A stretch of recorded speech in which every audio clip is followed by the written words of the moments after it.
friends, so I'm going to teach you how to make a Lego piece monster truck. And let's get started. So we first need one of this wheels, and then we're going to put this, get this part and put the wheel on one side, and get another one and put it on the other side.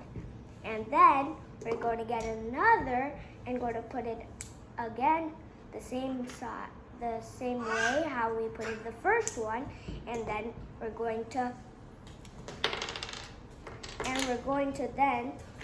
put this right in the middle. Then we're going to put this. We're going to put this part right there. So we're going to put this like that, and then we're going to put this right here,